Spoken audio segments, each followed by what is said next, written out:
the Spanish princess who was starved by her own court and thought it was God's will. A voiceover horror story explanation. She was born into grandeur, wrapped in silk, kissed by royalty, and anointed in the shadow of Spain's most devout monarchs. But her final days were spent in a cold, stone chamber, her ribs pressing through translucent skin, her lips cracked from thirst. And the worst part? She welcomed it. This is the terrifying, true story of Princess Jacinta of Castile, a forgotten royal who believed her slow starvation was a divine punishment. But was it really God's will, or the court's cruel design? The princess no one spoke of. Jacinta of Castile was not meant to inherit the throne. Born in 1572 to a lesser-known branch of the Spanish royal family, she was a spare in the grand machinery of succession. Quiet, devout, and eerily solemn from a young age, she was known for her unnatural stillness. She could sit in silent prayer for hours, unmoving, eyes wide open and fixed on a crucifix. Some whispered that, even as a child, she believed she had seen the Virgin Mary in the candlelit corridors of the monastery, where she was educated. Others claimed she simply spoke too often of hell. She was raised in the shadows of El Escorial, King Philip II's great monastery palace, a place that reeked of incense, stone, and the distant echoes of chanting monks. It was beautiful. It was suffocating. The devotion that turned to madness. As Jacinta entered adolescence, her devotion deepened into obsession. She stopped speaking during meals. She fasted for days at a time. She began punishing herself in secret, tying cords around her legs, sleeping on flagstones, and kneeling on broken tile until her knees bled. When her confessor, a fanatical Dominican friar named Fray Mateo, discovered her rituals, he praised her. He said she was chosen for divine suffering, that God spoke to the pure through pain. That was the beginning of her descent. She started to believe that the more she starved, the closer she came to salvation. But she wasn't the only one who thought so. The whispering court. At court, Jacinta's behavior became a source of unease. The queen reportedly called her unnerving. The king's advisors said her presence was a bad omen, a reminder of plague, death, and heretic self-mortification. But instead of helping her, they made her holy.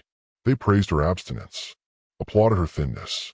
When she fainted in chapel, they called it rapture. When she coughed up blood, they said it was holy suffering.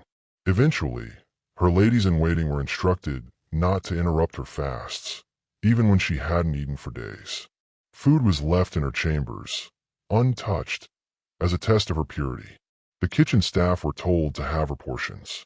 No one was to tempt the princess with indulgence. Behind her back, courtiers called her La Virgen del Hueso, the Virgin of Bone. Tales from the Tower. By 18, Jacinta weighed less than 70 pounds. Her skin was gray and translucent. Her fingernails had grown into curling claws. And still, she prayed. It was then that she began seeing visions. She told Fray Mateo that angels came to her at night, but they had no faces.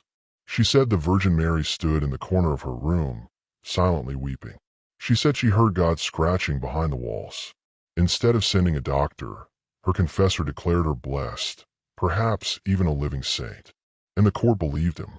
They didn't question her suffering. They didn't feed her. They watched. They watched as her teeth loosened from malnutrition, as her hair fell out in handfuls, as her stomach distended from starvation. She whispered, "God is hollowing me out to make room for himself." The chamber of mercy. Eventually, the court deemed her too fragile to appear in public. She was moved to a secluded stone room in the eastern wing of El Escorial, a contemplative cell. There were no windows, just a wooden bed, a crucifix, and a narrow door through which water and communion wafers were passed. She spent 12 weeks in that chamber, alone, unfed, silent. Some say her final days were spent curled at the foot of her crucifix, smiling. Others claim a nun who brought her water found her chanting backwards in Latin, with sunken eyes that did not blink. The death of the Hollow Princess. Princess Jacinta died on a cold morning in February. She was 19. When they found her body, she was kneeling. Her arms were open, as if in embrace. Her lips curled in a smile. But here's what haunts the records. Her fingernails had etched strange symbols into the wall. Her tongue had turned black. Her eyes were wide open, and blood had leaked from the corners. Her confessor declared her death a miracle. The court held a small, solemn mass, but no saint had ever came. Over time, her story was buried, her chamber sealed, her name erased from portraits. Only fragments remain, letters, nuns' journals, and the ghost stories whispered by those who still work in the monastery. Some say her room is still cold, even in summer, that if you press your ear to the door, you'll hear scratching, or breathing, or the sound of a girl reciting Latin, slowly starving, convinced it's holy. The visions of bone and blood. The diary beneath the floorboards. In 1894, during a minor renovation at El Escorial, workmen accidentally dislodged a stone tile in the eastern wing, revealing a hidden crawl space. Inside was a sealed wooden box, water-stained and half-rotted, but intact. Inside were 3 items. A brittle scapular made of hair and dried flowers, a rosary knotted with a strip of human skin, and a leather-bound book with no name, written in a child's hand. Its pages were filled with shaking script in Latin and Castilian. The name Jacinta appeared only once, at the bottom of the final page, which ended abruptly. If God does not speak, the walls will. I have made myself empty for him. I have made my body his house. Why then do I hear her screaming from under bed? Historians dismissed it as a later forgery, a grotesque hoax. But monks who handled the book reported strange dreams. One took ill after reading it and died within days of a wasting sickness. The pages were eventually locked away in the monastery's restricted archives, where they remain. Echoes of the cell. By the early 1600s, decades after Jacinta's death, rumors began to spread. Novices stationed in the East Wing claimed they heard scratching from beneath the floor. One reported seeing a girl in white kneeling behind the altar, her hands worn down a bone. Another said that communion wafers left in the hallway near Jacinta's old room would rot overnight. One nun, Sister Amata, wrote in her diary in 1621, "The air turns cold when I walk past the sealed door. A smell of dust and dried roses, and always the sense that someone kneels on the other side, waiting, starving, still smiling." El Escorial's eastern corridor was eventually closed off to all but clergy. Doors were barred. Candles were not permitted. But the stories never stopped. The cult of the Hollow Saint. What the court once hid, a cult would resurrect. By 1700, whispers of Santa Vecia, the Hollow Saint, began to surface among Spain's rural faithful. They spoke of a starving princess who bled for God and smiled at the end.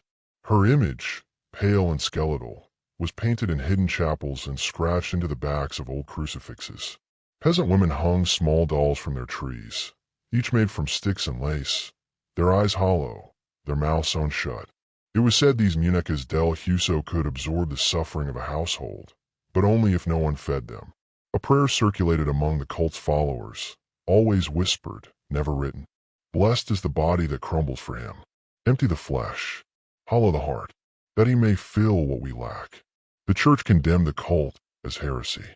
Priests destroyed the effigies, but the images still reappeared, in barns, on cave walls, in the margins of old Bibles. Even today, in remote parts of Castile-La Mancha, travelers speak of shrines devoted to a girl with no eyes and a crown of bones, a royal bloodline silenced. The House of Castile made sure Jacinta's name was struck from all official records. Her paintings were either burned or altered. Letters referencing her were destroyed or redacted. It was as if she had never existed. But secrecy cannot erase legacy. In 1777, a young Bourbon princess named Infanta Isabella Teresa began showing signs of religious hysteria. At age 13, she refused food for 9 days, claiming the Virgin had told her to purify her blood.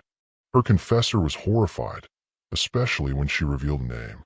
Jacinta. She had never been told of such a person.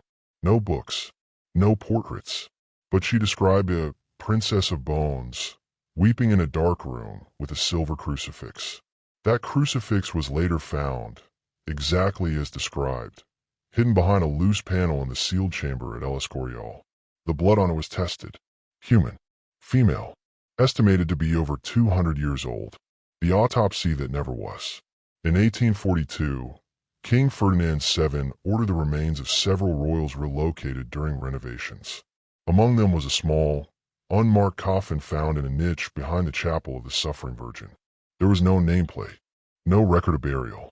When the coffin was opened, the royal physician reportedly turned pale. The body inside was female, young, mummified. Her lips were stretched into a smile. Her hands were bound in prayer, but her wrists bore deep ligature marks. Even more disturbing, the stomach had collapsed inward.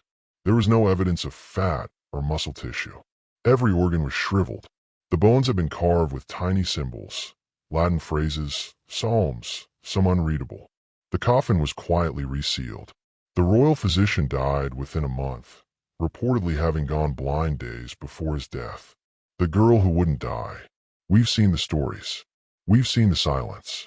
But what if Jacinta never left that room? What if the starvation, the ecstasy, the visions, opened a door not to heaven, but to something else? In part 3, we dive deeper. The forbidden chapel beneath El Escorial, now permanently closed. The child born in 1921 who claimed to be Jacinta returned, and the final exorcism performed in the Eastern Wing, and why it was never documented. Because when you make your body a temple for something higher, you don't always get to choose what moves in. The girl who wouldn't die. The Spanish princess who was starved by her own court, and thought it was God's will. Voiceover horror story, continued. The Pale Birth. In 1921, in the remote village of Los Lirios, nestled beneath the foothills outside Madrid, a child was born under strange circumstances. Her mother, Teresa Anselma, claimed the baby did not cry, not once. She was pale as linen, with a thin layer of white hair.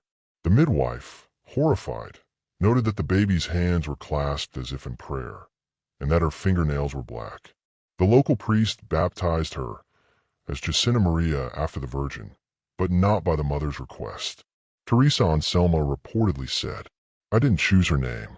She told it to me before she came out." The Second Coming. From the age of 5, Jacinta Maria refused to eat. Doctors were called from Madrid. They administered broth and goat milk, which she promptly vomited. The village priest believed she was possessed, but the girl denied it. Calmly, in perfect Castilian, she said, "God is carving me out again. I was too full last time." She began speaking in languages no one taught her, fragments of Latin prayers that hadn't been used since the 1600s. Her eyes would roll back during long trances, and she would chant what witnesses later identified as liturgical codes used in cloistered monastic orders. Most disturbing, she often drew detailed floor plans of a stone chamber with no windows. One included the layout of a crucifix, a bucket, and a narrow door, an exact match for Princess Jacinta's sealed chamber in El Escorial, a place the child had never seen. The Vatican visit. In 1929, the rumors reached Rome. A discreet delegation was sent to investigate. One of them, Father Matteo Grimaldi, kept a secret journal during the visit. Here are selected entries. She greeted us in silence, smiling. I felt her stare my spine. Not my eyes. My spine. She asked if we had brought wafers, not food. Said real food is for those still filled with sin. She recited the prayer of the hollow, a thing I've never heard and cannot unhear. At night, we heard the scratching. It did not come from her room. It came from the walls. Grimaldi died by suicide weeks after returning to Rome. The final fast. By age 12, Jacinta Maria had stopped speaking entirely. She no longer walked.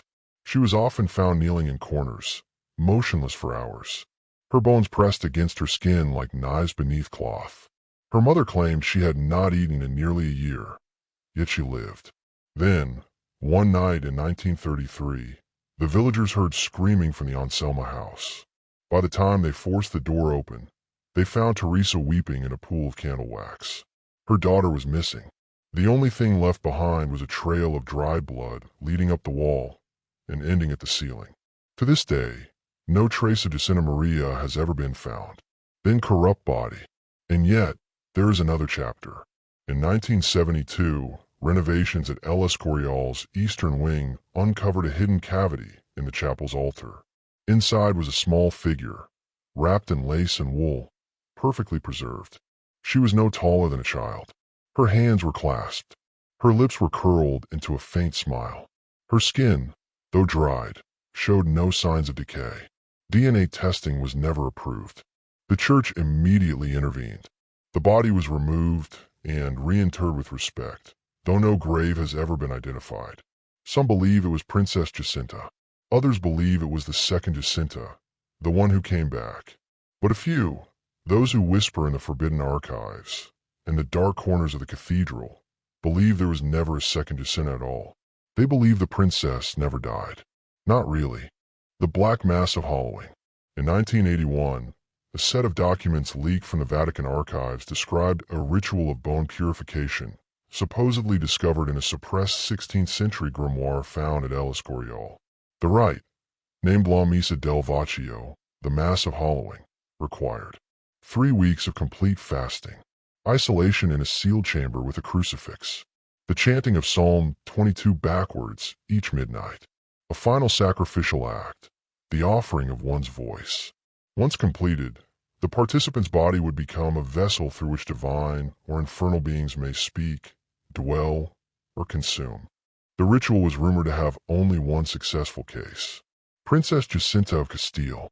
The ritual ends with these lines: hollow the heart, hollow the mind. Open the ribcage like a door. That which was made flesh shall become altar, and God shall kneel to enter. Epilogue: the smiling skull. In 2004, a researcher at the University of Salamanca received a box of unsorted bones from a church crypt cleanup. Among them was a small skull, with worn teeth, and the faintest etching of a cross between the eye sockets. The researcher, curious, ran a test for preservation. No decay, no rot, no bacteria. The skull was untouched by time. The researcher, Dr. Beltran Esteve, wrote only one note in his log before disappearing entirely. She's still smiling. Part 4. The confessor who fed her nothing, and was found with his mouth sewn shut. The Spanish princess who was starved by her own court, and thought it was God's will. Voiceover horror story, continued. The one man she obeyed. To understand how Princess Jacinta's starvation became a sanctified horror, we must return to the man who shaped her silence. Fray Mateo de la Cruz, the Dominican monk who served as her personal confessor from age 11 until her death at 19. He was no ordinary friar. Before being assigned to court, Fray Mateo had spent 10 years in a monastic order infamous for its obsession with mortification of the flesh, lashes, fasting, ritual bloodletting. His sermons were soaked in warnings of eternal fire, of divine wrath, of a God who rejoiced in sacrifice. When he arrived at El Escorial, he was already branded as a fanatic. But the royal family, desperate to silence political unrest and flaunt their piety, welcomed him. And when he met Jacinta, he saw not a girl, but a vessel. The secret sessions. Records reveal that Fray Mateo began hearing Jacinta's confessions daily, often for hours, sometimes long past midnight. A nun who cleaned his chambers once found sheets stained with blood, not his, and a diary entry describing a glorious decay. Another report mentions that he instructed the kitchen staff to respect the purity of the girl's penance and withhold all indulgence. But the worst evidence comes from a forbidden ledger discovered in 1786, tucked in the lining of an old cassock belonging to a now-defunct monastic order. The ledger contains Fray Mateo's handwritten notes. She begs for food, but I remind her, hunger is holy. She dreams of fire. She says the Virgin burns her tongue at night. She asked what God's voice sounds like. I told her it's silence, and the noise that comes after. He was not a shepherd. He was her warden. The forbidden ritual. In one chilling entry dated 1589, the year before Jacinta's death, Fray Mateo writes, "She is ready. The final mass of hollowing begins tonight." The next day, Jacinta was locked in her chamber. She would not be seen alive again. But what was this mass of hollowing? Was it a real rite, or something Mateo created in madness? Some say it was a twisted Eucharist in reverse. No wine, no bread, only the consumption of the self. He preached it to Jacinta until she believed it was God's will. And when she had no more body left to give, she gave her mind. The mutilated monk. Fray Mateo vanished shortly after Jacinta's death. The official account claims he left for Rome. But in 1603, 13 years later, Workers renovating a crypt beneath El Escorial's eastern wing made a horrifying discovery. They found a body slumped behind a false wall, wrapped in a moldy Dominican robe, sitting upright, spine shattered, ribs exposed. His mouth was sewn shut with rosary wire. His eyes were gone, not rotted, removed. Scratched into the stone behind him were the words, "Feed her." Even more disturbing, the jawbone was shattered from within. As if he had tried to scream, but couldn't. No one knows who walled him in. But nearby was a single object, a child's crucifix, soaked in dried blood, with the initials JC carved into the back. Whispers in the confessional. In the centuries that followed, monks stationed in El Escorial reported strange phenomena in the confessional chambers nearest the sealed wing. A smell of dried roses and old breath. The sound of chewing when no one was there. Cold drips of water falling from the ceiling with no visible source. And most haunting of all, confessionals filled with teeth. Dozens of them. Human. Child-sized. The confessional where Fray Mateo heard Jacinta's final penance was bricked up in 1820. But some say, if you press your ear to the wall late at night, you can hear a rasping breath, the creak of old knees, and a soft whisper in Latin, "I am still empty." The tape from 1985. This part of the story, unlike the older legends, has modern proof. In 1985, a Spanish priest named Father Luis Ordóñez began documenting unexplained events in the abandoned east wing of El Escorial using a cassette recorder. On one tape, he walks past the sealed chapel and begins to recite the Lord's Prayer. At the third line, a second voice interrupts, young, female, soft but firm. "He fed me silence. I chewed it until it bled." Father Luis drops the recorder. A thud. Breathing. The tape ends. 3 days later, he was found dead in the chapel's sacristy, kneeling in prayer. His lips had been sewn shut. What did he unleash? If Fray Mateo's ritual truly worked, then Jacinta became more than a martyr. She became a receptacle, an altar made of flesh, blood, and bone. A place for something older, hungrier, more devout than heaven ever intended. And if that thing still resides in the cell, then Mateo did not die in vain. He became the first meal. End of story. The Spanish princess who was starved by her own court, and thought it was God's will. In the dim halls of El Escorial, where incense still clings to centuries-old stone and whispered prayers echo without origin, her story is never truly gone. It lingers behind every sealed door, every bricked-up cell, every flickering candle that refuses to stay lit. Princess Jacinta of Castile, the girl who believed suffering was sacred, who emptied herself in the name of salvation, has become something eternal. A holy echo. A ghost made of prayer and hunger. Perhaps even something worse. Visitors still leave wafers at the eastern wing's locked gate. None are ever found the next morning. And on rare nights, if you're alone and brave, or foolish enough, you might hear it. A soft scratching. A faint chant. And then a voice, young and distant, whispering in reverence. Blessed is the body that disappears. She did not eat. She did not die. She was consumed.